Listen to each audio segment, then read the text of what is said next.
Bismillahirrahmanirrahim. Assalamualaikum warahmatullahi wabarakatuh. Alhamdulillahirabbil alamin wa bihi nasta'in ala umur fid dunya wal akhirah.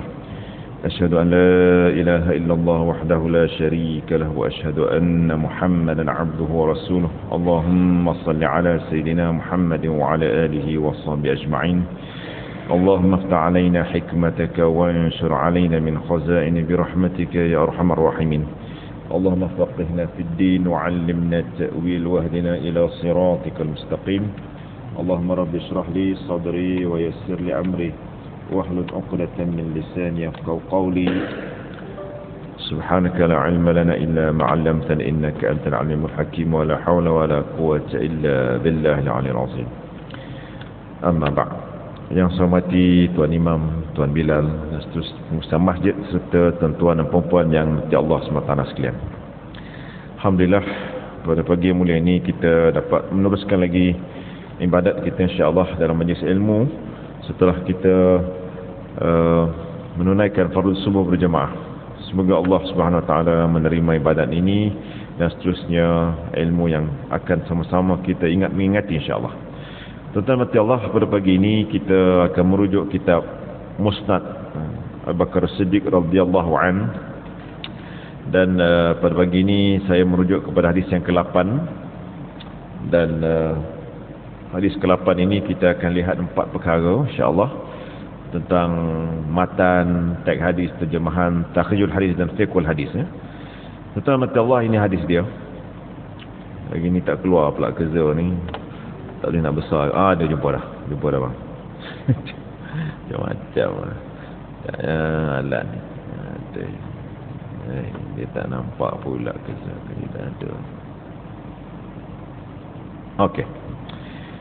Tuan-tuan mati Allah, hadis ini berbunyi dengan sanadnya haddatsana Hashim bin Al-Qasim qala haddatsana Al-Lais قال حدثني يزيد بن أبي حبيب عن أبي الخير عن عبد الله بن عمرو عن أبي بكر الصديق رضي الله عنه أنه قال لرسول الله صلى الله عليه وسلم علمني دعاء أدعو به في صلاتي قال قل اللهم إني ظلمت نفسي ظلما كثيرا ولا يغفر الذنوب إلا أنت فاغفر لي مغفرة من عندك warhamni innaka antal ghafurur rahim. Hukmul hadis isnaduhu sahihun ala syaratil syaikhain. Tuan-tuan mati Allah, pada pagi ini kita akan mempelajari hadis yang ke-8 daripada Musnad Ahmad bin Hanbal radhiyallahu an, daripada riwayat Abu Bakar Siddiq, Sayyidina Abu Bakar Siddiq radhiyallahu an. Dan ini terjemahan dia. Terjemahan ini tuan-tuan saya mengikut standard yang kami terjemahkan bersama dengan pakar bahasa Arab dan munshi bahasa BBP. Jadi kita membuangkan mana-mana kalimah yang menunjukkan telah berlaku bagi menggambarkan terjemahan yang mudah difahami. Hashim bin Al-Qasim menceritakan kepada kami. Jadi kami itu kembali kepada iaitu Imam Ahmad bin Hanbal. Dan juga anak beliau ni menyambung juga tuan-tuan penulisan pengumpulan kitab ini. Jadi ini guru kepada Imam Ahmad bin Hanbal. Jadi bagaimana murid menghormati sumber ilmu, disebut nama guru tuan-tuan ya. Di mana guru tu pula berkata, Abu Lais menceritakan kepada kami. Dan dia berkata Yazid bin Abu Habib menceritakan kepadaku daripada Abu Khair, dari Abdullah bin Amru dan Abu Bakar Siddiq radhiyallahu anhu. Tuan-tuan mati Allah, insya-Allah sebab masa kita terhad tuan-tuan ya. Maksud saya ini bukan 1 jam punya kuliah. Saya takut tuan-tuan pula nanti menganggap ini. Saya pun kadang-kadang nak justify masjid ni macam ni, masjid ni menjadi, saya tak apalah, saya ambil pertengahan. Takut kalau lama sangat jadi kuliah subuh kan. Tapi ada kuliah subuh tempat lain tu tak ada masalah untuk lajak sampai pukul 8. Tapi saya pun ada urusan pukul 8 ni. Baik tuan saya nak ceritakan juga tuan-tuan, apakah signifikan hadis itu ada sanad ini. Okey. Ini satu bukti bahawa sumber ilmu yang ini namanya matan tuan-tuan ya. Kerja saya dah jumpa kerja saya ni. Saya nak sebutkan tuan-tuan, Ini matan. Saya nak ajar sikit, saya nak ulang lah, bukan nak ajar sangat, tapi nak ulangkan ilmu yang pada saya berharga dalam Islam ini, yang mungkin orang zaman akhir zaman ni mungkin tak menghargai ilmu ini kerana pelbagai sebab lah. Tapi saya nak mengajak tuan-tuan dan puan-puan, kita orang Islam dalam menghormati ilmu hadis ini tuan-tuan, kita kena hormati ilmu ini. Ilmu sanad ni tuan hampir tidak dihormati kerana mungkin sebab-sebab tertentu. Kerana dalam Islam ni dia bersumber tuan-tuan. Sumbernya itu dapat dijejaki dengan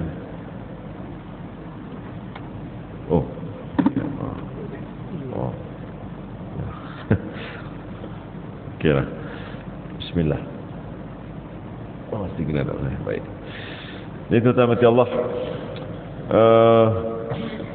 bagaimana nak menggambarkan seorang penulis itu tuan-tuan, dia menghormati sumber, dan sumber itu dapat dijejaki berdasarkan kepada siapakah mereka, bagaimanakah pengalaman mereka, kehidupan mereka, berjumpa ke tidak antara guru dengan guru, untuk integriti sumber. Dalam Islam tuan-tuan, semua sumber boleh dijejaki. Jadi itu sebab tu kalau selain daripada sumber itu dikatakan dia itu hidup zaman sekarang, dia tu berjumpa dengan Nabi, ini diragui. Kerana apa tuan-tuan? Kerana ada banyak ceritalah dalam sanad hadis ini, kalau dikaitkan dengan Nabi, kita kena menghormati majoriti ilmu, majoriti konsensus di kalangan ulama ini menghormati ilmu sanad. Kalau dikatakan sanad dia tu tak mengambil kaedah majoriti, saya bimbang akan berlaku ketidakpastian. Sebab itu zaman sekarang tuan-tuan ramai yang mendakwa dia direct dengan Nabi. Ada. Jadi saya nak mengingatkan diri saya dan tuan-tuan sekalian, kita kena jujur dengan ilmu ini. Kerana setiap pembohongan itu dapat dibuktikan. Dan mimpi ini tuan-tuan tidak diijmakkan untuk diterima pasti sumber berkaitan dengan Nabi Muhammad SAW. Saya mewakili KDN, Kementerian Dalam Negeri. Saya terpaksa claim kadang-kadang tuan-tuan, kadang-kadang tak claim ni orang tak hormat. Tetapi sekarang ini dah diluluskan oleh Parlimen, saya boleh bercakap berdasarkan kepada saya punya autoriti yang dilantik sekarang ni lah, bahawa sesiapa yang mendakwa dengan mudah dia berjumpa dengan Nabi ini, kami boleh dakwa untuk menjaga kemaslahatan. Kerana kita masih menghormati lagi ilmu sanad ini. Parlimen dah luluskan baru ni, kemarin depan tuan-tuan. Jadi saya mengingatkan kepada golongan yang begitu gairah untuk mengaku dia jumpa Nabi, ini semua Nabi tanpa sanad, berhati-hati. Kerana kita kena menghormati majoriti ulama yang mendisiplinkan ilmu ini. Sebab itu tuan-tuan, kalau tuan-tuan jumpa sumber ini, tolong reserve sikit, tolong bagikan sedikit ruang untuk tidak boleh menerima bulat-bulat. Sebab kita ada sumber, kita ada kitab, dan segala nama-nama orang ni tuan-tuan boleh dijejaki siapa dia, guru ini, dia hidup kat mana, dia mati macam mana, dia zaman mana. Jadi ada kitab yang telah pun berkurun namanya ada dalam Islam. Jadi ini penting supaya Islam ni tidak dilihat sebagai agama seperti agama lain yang berdasarkan kepada mimpi. Mimpi buat satu tempat ibadat. Islam bukan begitu tuan ya. Saya terpaksa menekankan sebab bila kami dilindungi sekarang ni oleh akta ini, jadi sebab tu saya mengingatkan atas nama Islam, kasih sayang, persaudaraan, jangan bermudah untuk menyatakan bahawa selain daripada ilmu sanad ni kita boleh gunakan kasyaf dan sebagainya, jumpa dengan Nabi tanpa melalui sistem sahabat tabi'in. Ini tidak menjadi amalan di Malaysia. Jika tuan-tuan berada di selain pada luar Malaysia, tuan-tuan boleh claim. Tapi kalau berada di Malaysia, kita boleh mendakwa, memanggil mereka untuk membuktikan setiap kalimah tersebut. Sebab dia ternyata memporak-perandakan. Dan orang Islam di kalangan ustaz pula, saban hari kita tengok yang ustaz ni hentamnya ni, pada hentam tadi, ini bukan satu bentuk ulama punya budaya, adab ulama di kalangan ulama tadi, itu bukan. Minta maaf saya tak pasal sentuh. Baiklah dia ada kaitan dengan sesiapa influencer ke, kita berdasarkan amanah ilmu ni saya terpaksa jujur lah. Baik tuan-tuan mati Allah, Lepas kita tahu bahawa dia inilah tuan-tuan ya. Inilah dia tuan-tuan, dia punya sumbernya, dan akhir sekali bertemu diambil daripada Abu Bakar Siddiq radhiyallahu an. Jadi memang Ahmad bin Hanbal yang menyusun kitab tuan, dia tidak bertemu dengan Abu Bakar Siddiq, tetapi dia ada guru atas guru atas guru. Ini saya nak sebut. Dan semua guru-guru ini tuan-tuan orang yang beramanah. Sebab itu hadis ini menjadi hadis sahih mengikut syarat Imam Bukhari Muslim yang diperakui itu. Apa dia tuan-tuan? Walaupun satu bentuk yang mudah, yang simple kita anggap, tapi besar maknanya, walaupun mungkin hukumnya sunat, tetapi besar sebenarnya tuan-tuan, dia punya ilmu yang ada. Abu Bakar Siddiq radhiyallahu anhu menyatakan bahawa dia kata dia pernah bertanya pada Nabi satu hari, "Alimni doaan, ya Rasulullah, ajarkan aku satu doa." Yang mana doa tu aku akan baca dalam solat. Ad'u bihi salati. Dia nak baca dalam solat dia. Apa doa? Ya Rasulullah. Qala Rasul sallam, "Qul," kata Rasulullah, katakan, bacakan ini. "Allahumma inni zalamtu nafsi zulman kasiran." Ini di antara doa yang disebut oleh Imam Nawawi dalam hadis ini. Walaupun saya ambil daripada Imam Musnad, tetapi hadis ini ditakhrijkan, disumberkan juga pada ramai sumber. Nanti saya tunjukkan. Dan bila salah satunya ada dalam Sahih Muslim, kita rujuk contohnya syarah Imam Nawawi. Imam Nawawi menyebut tuan-tuan, ini di antara bacaan tambahan sunat dalam tahiyat akhir. Nanti saya tengok, nanti kita akan tengok. Jadi kalau tuan-tuan upaya, biasalah kita dengar doa ini, Allahumma inni zalamtu nafsi zulman katsiran wa la yaghfiru dzunuba illa anta faghfir li maghfiratan min 'indik warhamni innaka antal ghafurur rahim. Ini terjemahannya tuan. Baik. Terjemahannya tadi saya tunjukkan. Apa doa tadi masuk tuan-tuan? Allahumma inni zalamtu nafsi zulman katsiran. Jadi apabila Rasulullah mengajarkan kepada Abu Bakar Siddiq, jadi inilah dia maksud, ya Allah, aku telah banyak menzalimi diriku sendiri dan tidak dapat mengampuni dosa kecuali Engkau. Wala yaghfiru dzunuba illa ant. Jadi, dan sebab itu doa kita faghfirli. Jadi ampunkanlah dosaku dengan ampunan min 'indik warhamni. Ya Allah, rahmatilah aku, sesungguhnya Engkau Maha Pengampun lagi Maha Penyayang. Tuan-tuan rahmati Allah, inilah dia matan ataupun teks atau ucapan Nabi Muhammad SAW, doa Nabi. Doa ni tuan-tuan disebut sebagai doa yang maksur. Maksur ni apa? Yang bersumberkan daripada sumber sahih. Ada sumber Al-Quran, ada sumber daripada Nabi Muhammad SAW. Sebab itu tuan-tuan rahmati Allah, pada saya inilah dia satu khazanah ilmu yang dahsyat, yang besar. Tapi orang mungkin tak beriman, tak apalah. Tetapi cuba tuan-tuan lihat bagaimana Nabi sendiri ajar kepada seorang sahabat bagi dia yang begitu rapat bernama Sayyidina Abu Bakar Siddiq radhiyallahu an. Dan Nabi mengamalkan sendiri doa ni. Dan doa ni tuan-tuan, jika saya minta kita semua beriman dalam perkara-perkara sunat, kerana nilai kepada manusia itu di samping dilaksanakan yang fardu, perkara sunat akan menampung kepada fardu.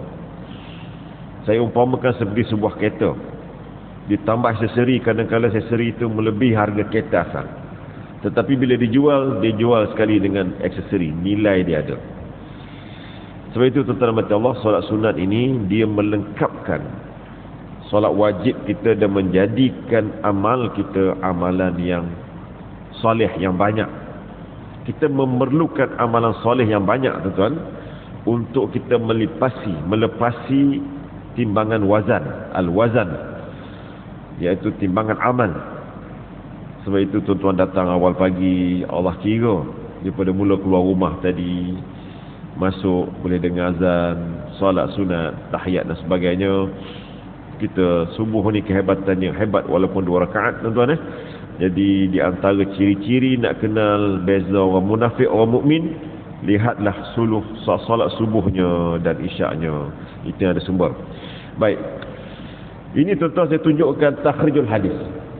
Dia minta maaf putih sikit. Takhrijnya sumber ambilan hadis tu daripada beberapa sumber yang autentik. Takhrij ni akhraja, mengeluarkan hadis tu daripada sumber mana. Jadi hadis yang bersanad tu tuan-tuan dikumpulkan dalam bentuk buku reference. Jadi sumber hadis yang paling autentik, yang mengandungi sumber hadis autentik ini ada 9 lebih kurang kitab yang dianggap utama dalam keimanan Ahlus Sunnah wal Jamaah. Orang Syiah tak sama tuan-tuan. Orang Syiah tak sama, tak beriman dengan 9 kitab ini. Kenapa? Tanyalah mereka. Kerana mereka tidak beriman seperti mana beriman Sunnah wal Jamaah. Itu membezakan. Tak apalah. Fokus balik kepada sunnah. Jadi hadis yang saya bacakan tadi tuan-tuan, walaupun ada dalam kitab Musa Ahmad, ada juga dalam kitab Sahih Bukhari. Ada 2 hadis ni juga dalam kitab Sahih Bukhari. Ada 1 dalam kitab Sahih Muslim. Ada juga kitab Sunan Tirmizi. Hadis ini ada juga dalam kitab Nasa'i, ada juga kitab Ibnu Majah, dan termasuk satu lagi hadis ni dalam kitab Musa Ahmad.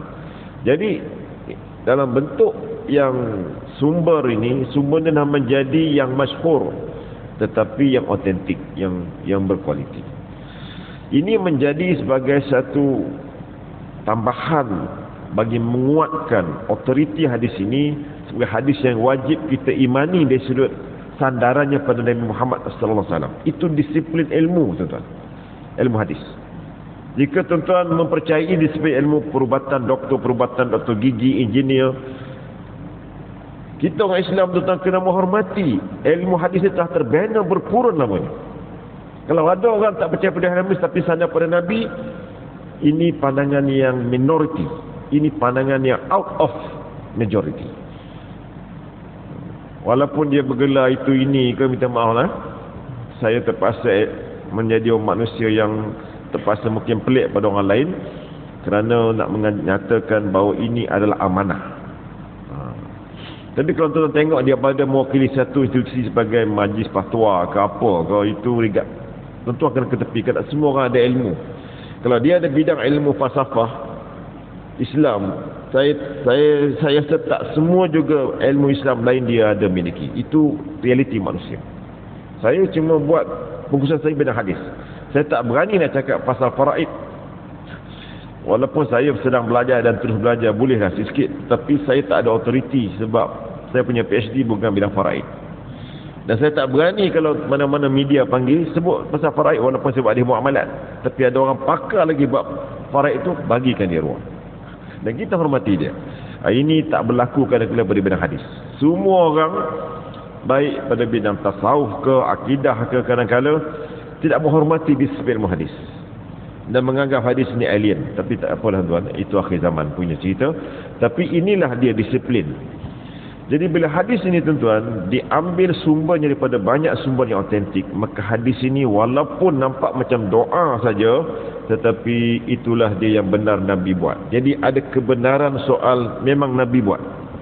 Jadi bila Nabi buat tuan-tuan, dia pergi satu ilmu lagi bernama fiqhul hadis. Fiqh ni memahamkan matan tu macam mana untuk kita amalkan. Itu je. Kadang-kadang ada perbincangan fuqaha, kita kena pergi kepada fiqh, memang bincang soal fiqh. Memahamkan satu sumber hadis ini, dia tidak boleh literal. Okay? Dia kena merujuk pada ulama di kalangan sahabat, di kalangan tabi'in yang telah pun memahami hadis ini awal pada kita. Sebab itu teman-teman Allah, ini dia yang pertama saya ringkaskan. Hukumnya dia ada hukum. Disunatkan membaca doa ini di dalam solat sebagai doa tambahan di dalam bacaan tahiyat akhir sebelum salam. Sunat tuan-tuan. Jadi Allahumma inni zalamtu nafsi zulman katsiran faghfir li. Itu yang penting. Faghfir lana, faghfir li yang paling baik dan kalau bagi kita, dan bacalah. Paling tidak kita ada beberapa kalimah yang dihuraikan oleh ulama tuan-tuan, nyatakan diri kita ni zalim. Oi, saya tak zalim ustaz. Sabar dulu tuan-tuan. Saya bukan maha zalim ke apa ke. Sabar dulu tuan. Jadi tuan-tuan, jika ada masa bila solat kita sunat ke, baik juga ada masa solat wajib untuk kita membaca doa ini. Saya amat cadangkan tuan-tuan, bacalah doa ini. Kerana ini tuan-tuan ada sebabnya. Sebabnya saya bagi poin yang kedua. Ini saya nak uraikan sikit.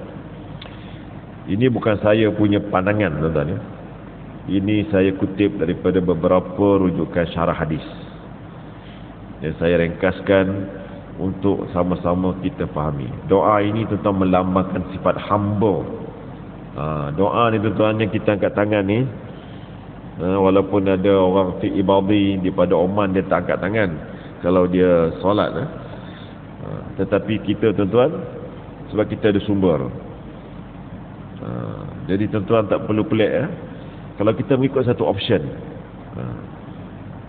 kerana kita merasakan bahawa dah banyak Allah bagi rahmat dengan option ini. Jadi angkatlah tangan ketika kita berada dalam satu ekosistem yang majoriti amalan begitu. Jadi sebab itu tuan-tuan Allah, doa ni melambangkan sifat hamba. Dan kita semua ni tuan-tuan, baik apa-apa jawatan kat dunia, tapi bila masuk rumah Allah, bila solat, bila berhadapan dengan Allah, kita ni hamba. Downgradekan kita punya keadaan realiti ni, kita hamba. Walaupun wa'imah kita ada benda, kita tak ada benda, kita ada kuasa, kita tak ada kuasa banyak, tetapi bila mana kita dengan Allah, kita ni hamba. Ini tuan-tuan yang sukar manusia yang ego, sombong, bongkak, nak jadi hamba di depan Allah yang tak nampak. Mari kita, ini tuan-tuan. Jadi zalim tak kita tuan-tuan? Dan paparan-paparan yang kita tengok depan mata kita ni menggambarkan begitulah dia. Selagi ada benda, selagi ada kuasa, dia tak takut. Solatnya semacam tidak mendatangkan ketakutan sebagai hamba kepada Allah SWT. Sebab itu tuan-tuan, ini contoh-contoh semasa yang akan wujud sampai akhir zaman. Jadi kita letak kat mana?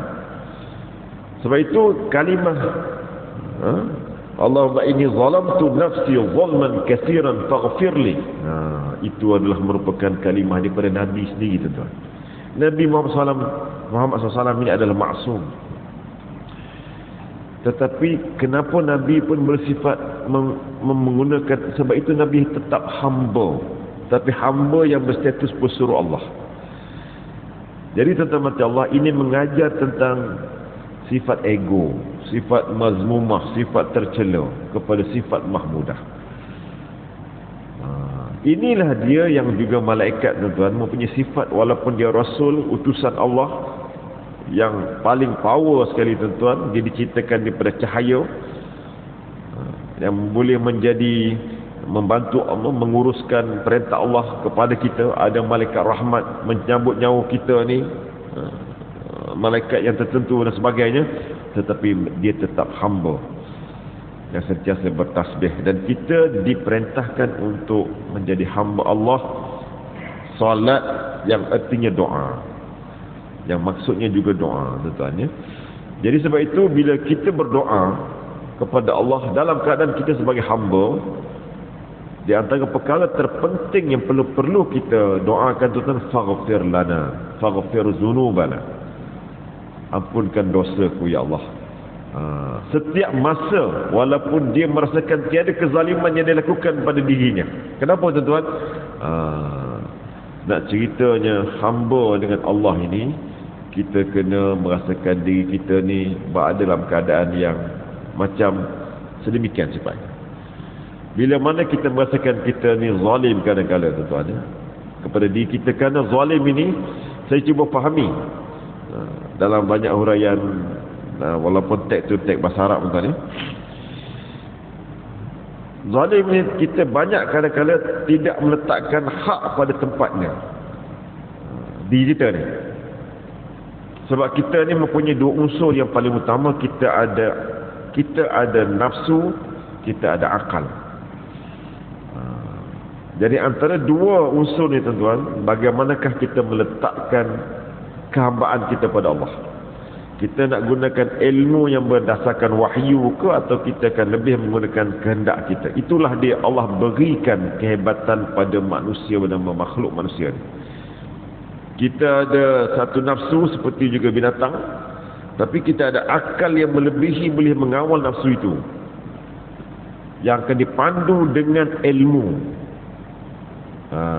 Itulah manusia. Jadi tuan-tuan bayangkan, kita tak zalim ke dalam banyak keadaan, tuan-tuan? Saya rasa banyak keadaan kita zalim. Kadang-kadang kita anggap penggunaan air sebagai contoh. Saya selalu menggunakan contoh penggunaan air kerana kami sedang membangunkan indeks kelestarian air sebagai kehidupan yang terbaik. Macam mana nak ukur, tuan-tuan, kita guna air setiap hari ni membazir ke tak membazir? Sebab kita setiap hari kena banjir, hujan lambat. Kami kumpulkan dalil dan huraian ulama tentang air, tuan-tuan, begitu banyak. Tapi bila kita guna untuk ibadat dan kita guna untuk diri kita, rasa zalim tak? Saya rasa kita banyak kezaliman kita buat. Saya cakap diri saya dan keluarga saya lah. Saya guna air, kita tidak recyclekan air itu pada tempat yang sebaiknya kadang-kadang, tuan-tuan. Jadi bila datang hujan lebat, kita layak banjir sebenarnya. Tuan-tuan tengoklah keliling rumah kita, berapa ramai orang yang tengok setiap hari saluran ni okey ke tak, kan? Kita punya gutter tu tersumbat ke tidak, kan? Lepas tu macam mana kita menggunakan air di tandas tu, lama mana kita gunakan. Itu satu contoh yang mudah lah, tuan-tuan. Jadi satu contoh begitu, tuan, kadang-kadang kita banyak tidak meletakkan sesuatu pada tempatnya walaupun itu bersifat mudah. Itu belum lagi soal sampah. Berapa ramai kita tak merasakan berdosa, kita buang sampah kita ni di tempat awam. Sebenarnya hukumnya berdosa, tuan. Imatatul azza' anit tariq ni mungkin bukan dosa besar, tapi jika saya sebut dosa ni sebab itu ulama sebut. Itu disebut oleh Ibn Hajar Asqalani dalam menghuraikan hadis Sya'bul Iman tu. Dan layaklah kita, tuan, kita paling kotor lah. Kita pengotor sebenarnya. Majoriti kita budaya kita ni, kita sampah kita tu kalau boleh duduk di mana? Di tempat kereta. Sampah kita tu kita tak simpan macam mana, itu merupakan, dia akan mendatangkan. Sebab itulah, tuan-tuan, Qadhi Iyad ni seorang ulama, dia mencuba menghuraikan 60 ke 70 cabang iman berdasarkan dalil. Walaupun ada pandangan kata lebih daripada itu lagi, tapi dalam kitab Fathul Bari yang saya pernah bantu Ustaz Abdul Ghani, Datuk Ghani Syamsuddin buat gambar rajah tu, saya jumpa dan saya membaca bagaimana jika orang yang suka buang sampah itu belum lagi puntung rokok, tuan, itu belum lagi asap. Zalim tak, tuan? Zalim. Sebab bila kita berasap, ada orang yang tercemar, kita mencemarkan adab, tak zalim? Oh, zalim pada saya lah. Itu belum lagi soal hak suami, hak ayah. Mampukah kita fikirkan itu semua, tuan? Jadi sebab itu, tuan, kita ni manusia yang diuji dengan amanah, dan kadang-kadang kita tak mampu letakkan di tempat. Kita jadi panel temuruga untuk luluskan tauliah Al-Quran. Ini kes benar. Jadi budak tu pun datang, dah lulus bertulis, datang temuduga kita, tapi kita pula pergi tanya bab akidah. Zalim tak, tuan? Sedangkan dia datang dipanggil temuduga, dia dalam kad tu kata tauliah Al-Quran. Tapi kita pergi tanya bab akidah, tak tanya bab Quran. Panel tu zalim. Hukum syarak menyatakan. Ramai mengadu pelajar saya minta Quran sebab saya jawab tentang Quran. Saya minta Quran je, Ustaz, tauliah negeri ni. Tiba-tiba dia tanya saya istilah akidah. Memang saya tak tahu masa tu. Lepas tu fail. Saya kata sabar dulu, doalah, buatlah cara lain boleh mengajar. Jadi sebab itu teman Allah, zalim tak zalim, itu belum banyak lain lagi, contoh-contoh lain. Saya sengaja bagi contoh yang terkini lah yang mengadu. Jadi sebab itu, tuan-tuan, bila jadi, tadi Datuk Fadi pun tanya, bila kita jadi panel, tuan, tengok term and condition TOR kita, tuan. Begitu juga kat rumah. Sebab itu, tuan, Allah, kita berhajatkan kepada doa supaya Allah ampunkan kita yang masa sebenarnya kadang-kadang kita rasa kita tak zalim sebab kita anggap andaikan zalim itu zalim pada tempat-tempat yang besar, tapi pada tempat yang kecil, tuan-tuan, juga dia ambil kira. Seperti dalam surah Zalzalah, A'udzubillahi minasyaitonirrajim. Faman ya'mal mithqala dzarratin khairan yarah wa man ya'mal mithqala dzarratin syarran yarah. Sadaqallahul azim. Jadi siapa yang buat walaupun sekecil zarah tuan-tuan, dia ambil kira. Jahat pun ambil kira, apatah lagi benda-benda lain. Sebab itu istighfar. Istighfar ni tuan-tuan, Nabi ajar dalam hadis, lepas solat paling tidak 3 kali. Paling tidak tuan-tuan. Itu pun ada pelbagai lafaz. Paling mudah astaghfirullah, astaghfirullah, walaupun tak ada al-azim pun ada hadis itu. Astaghfirullahalazim allazi la ilaha wal hayyul qayyum. Itu lagi dahsyat, lagi baik. Nak mendidik bahawa hamba ni tetap memerlukan keampunan daripada Allah, sebab kita tetap hamba. Jadi tuan-tuan, kuasa ni sementara, nikmat ni sementara. Betul lah kata lagu tu, semua sementara. Dan dengan Allah ni yang kita betul-betul menjadikan hubungan kita yang sentiasa berada di dalam. Sebab apa tuan-tuan? Ini dia yang terakhir.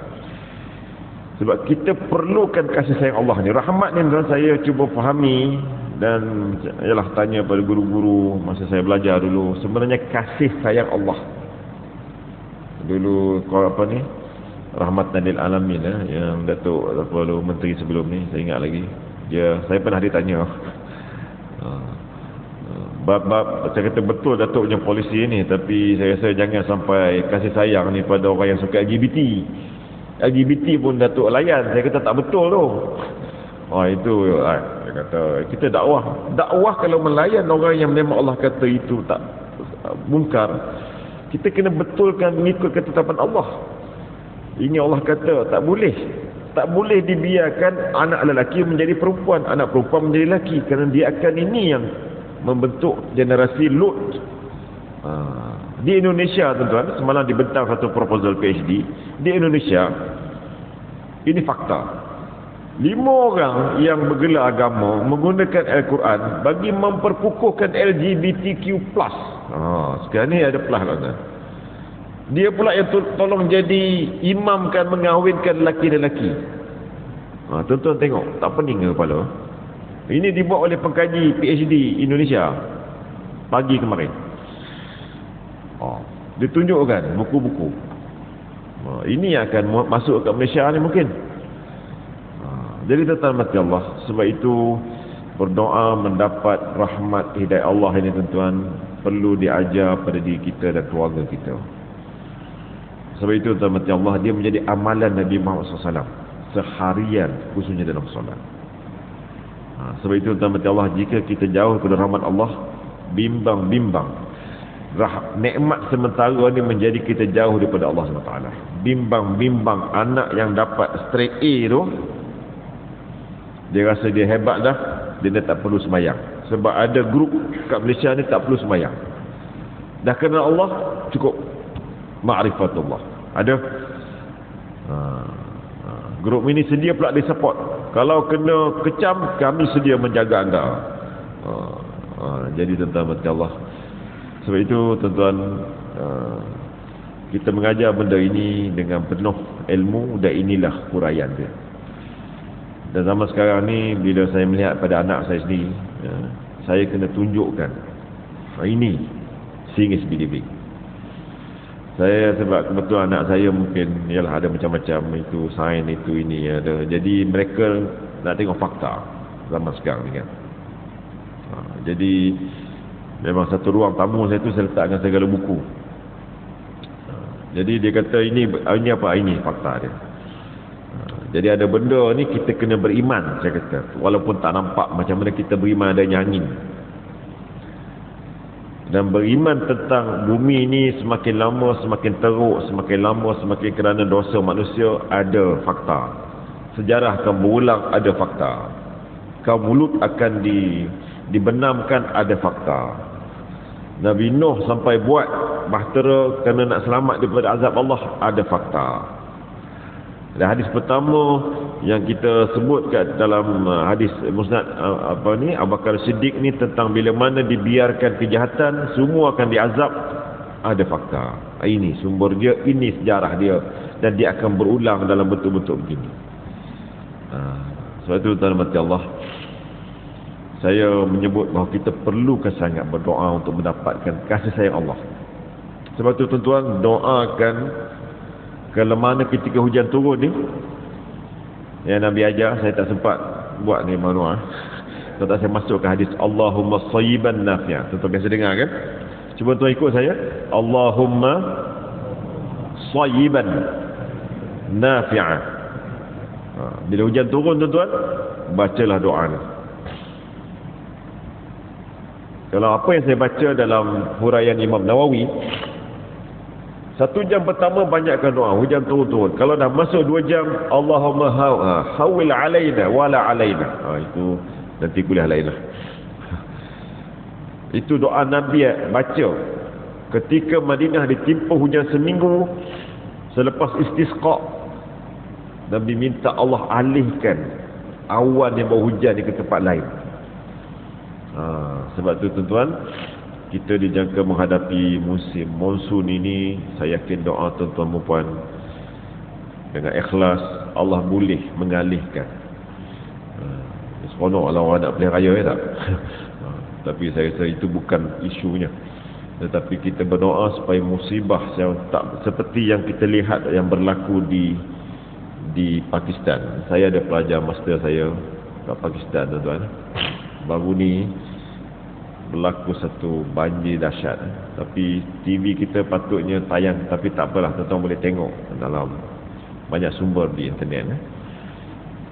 Saya tengok takut tuan-tuan. Takut kerana jika berlaku tempat kita tanpa jangka begitu. Jadi sebab kita pun banyak dam, kita banyak empangan tuan-tuan. Jika hujan lebat, empangan tu Allah izinkan dia pecah tuan-tuan, itu akan berlaku satu musibah. Tetapi kita yakin doa tu, ya Allah jadikan hujan ini manfaat kepada kami. Allahumma sayyiban nafi'a. Tuan-tuan tengah buat kereta ke duduk kat masjid, hujan lebat, daripada menyembang bukan-bukan tu tuan-tuan, baik baca doa ni. Sebab inilah dia usaha kita sebagai manusia. Sebab kita perlukan rahmat Allah ni. Jadi kalau pakat ramai-ramai di masjid ini, qaryah ini baca, masjid sana baca, berdoa, ya Allah, tolonglah kami tidak mampu menerima balak begini. Jika mampu, ya Allah alihkan tempat lain. Inilah usaha kita. Jadi tuan-tuan, hubungan kita dengan Allah tu akan ada. Inilah pada pesanan saya, bahawa hadis ini mengajar tuan-tuan bahawa kita kena claim diri kita ni zalim. Sebab kadang-kadang kita biarkan kemungkaran. Kadang berlaku dalam rumah kita. Satu kes yang benar. Satu kes keluarga, mak dia tuan-tuan, mak dia tak berani nak tegur anak dia buat balik perempuan, duduk dalam rumah. Sedangkan dia ada isteri tempat lain, isteri pertama rumah lain, rumah dia sendirilah. Tapi bawa balik perempuan yang belum kahwin lagi ni, duduk sebilik, tapi mak tak berani tegur. Tak dahsyat ke? Pada saya dahsyat. Saya pun tak berani nak jawab macam mana. Bila saya huraikan beberapa cerita kemungkaran, nak buat macam mana ustaz? Pergi cari, pergi buat report. Puan sebagai tuan rumah di rumah tu, anak tu memanglah sayang tak sayang, tapi anak saya ni baran ustaz, pernah baran. Kita takutkan Allah lagi, tapi ikut undang. Puan kena sampaikan pada pihak berkuasa, jangan takut. Sebab kalau kita biarkan, saya tahu berapa lama dah duduk, ada dah dekat 6 bulan ni kata, bawa balik perempuan. Jadi tuan-tuan mati Allah, ini juga tuan-tuan tak zalim kepada saya, zalim. Zalim dan salah kita membiarkan dosa berleluasa. Kita tak usaha untuk mengekang kemungkaran ini. Jadi saya rasa itu sebabnya tuan-tuan, atau hikmah bila berlaku satu musibah ni juga pembersihan, satu bentuk dalam seperti yang kita belajar di Aceh. Tetapi kadang-kadang tuan-tuan, kita tak mampu melihat jika berlaku di depan mata kita. Sebab itu doa berterusan, rahmat Allah ini cukup penting. Dan kita dijangkakan keadaan sedemikian. Sebab itu pada saya, peranan kita ni terlalu besar. Jihad kita ni tuan-tuan pada orang yang mengimarahkan masjid ni pada terlalu besar. Moga-moga doa kita ni boleh menyelamatkan satu qaryah atau mungkin satu negara. Tak besar kepada saya besar. So itu tuan bangkit malam, doa berterusan. Ya Allah, berikan hidayah pada anak ahli keluargaku, istiqamahkan mereka dengan takwa, iman, solat, takutkan mereka dengan dosa, ya Allah, kemungkaran, kenalkan mereka tentang apa, tentang ini dosa, ini pahala. Ya Allah, rapatkan dia, anak-anak kita ni untuk mendirikan solat, bagi mencegah kemungkaran, mentaati Engkau, ya Allah. Itu doa ibu-ibu, ibu apa yang kena buat berterusan. Kerana pada saya, anak inilah tuan-tuan, jika menjadi anak soleh, dia akan menjadi salah satu daripada 3 ia akan menyelamatkan, mendirikan kita punya kebaikan setelah kita mati. Iaitu pertama, sadaqatun jariyah, yang kedua waladun salihun, yang ketiga ilmun yantafi'u bih. Jadi sebabnya tuan-tuan, saya bersemangatlah, moga-moga jika ada tuan-tuan amalkan ini, saya dapat sikit sumbangan jadi ilmu manfaat. Begitu juga tuan sampaikan pada yang lain. Saya rasa saya sekadar itu tuan-tuan, ringkasnya. Jadi ulangin, ini dia hadis yang kita semua tolong ulang-ulangkan. Allahumma inni zalamtu nafsi zulman katsiran wa la yaghfiru dzunuba illa anta faghfir li maghfiratan min 'indik warhamni innaka antal ghafurur rahim. Jika pun tuan-tuan tak hafaz doa ni, tapi zahirkanlah, ya Allah, aku ni zalim, ya Allah, ampunkan dosaku. Itu pun pada saya satu doa. Jadi walaupun kita tak lafazkan dalam bentuk yang mencampurkan dengan bacaan tahiyat, tetapi kita punya ingatan, harapan kita tuan-tuan. Tapi kalau boleh hafaz ni lagi cantik, walaupun hukumnya sunat. Tuan-tuan boleh carilah, macam-macam sumber ni ada. Semoga ada kebaikan tuan-tuan Allah, dan kita bersemangat untuk kita jalani satu bulan yang dinamakan bulan Madu Rasul ini, dengan kita berilmu, menambahkan ilmu kita. Sambutan betul, tetapi ilmu-ilmu ini tentuan akan menjadikan kita menjadi pengikut umat Nabi Muhammad SAW, dan insya-Allah kita mohon kita mendapat syafaat bila kita amalkan sunnah dalam bentuk ilmu. Syafaat daripada Nabi Muhammad SAW. Itulah tuan-tuan, sampai kita mendekatkan kita sebagai hamba Allah, dan kita akan mendapat pelbagai kehebatan seperti keampunan dosa. Bila dosa diampunkan tuan-tuan, insya-Allah doa kita makbul. Itulah sedikit pesanan saya pada diri saya dan tuan sekalian. Mana yang baik sama-sama kita amalkan. Kelemahan penyampaian saya mohon maaf. Saya sentiasa memperbaiki, insya-Allah. Semoga dapat memberikan kesan daripada penyampaian ini. Wallahu alam. Subhanakallahu bihamdik, asyhadu an la ilaha illa anta astaghfiruka wa atubu ilaik. Bismillahirrahmanirrahim. Al-'asr. Innal insana lafi khusr إلى الذين آمنوا وعملوا الصالحات وتواصوا بالحق وتواصوا بالصبر. اللهم اهدنا الصراط المستقيم صراط الذين أنعمت عليهم من النبيين والصديقين والشهداء والصالحين وحسن أولئك رفيقا. اللهم اجعل جمعنا هذا جمعا مرحوما وتفرقا معصوما. اللهم ربنا آتنا في الدنيا حسنة وفي الآخرة حسنة وقنا عذاب النار والحمد لله رب العالمين. والسلام عليكم ورحمة الله وبركاته.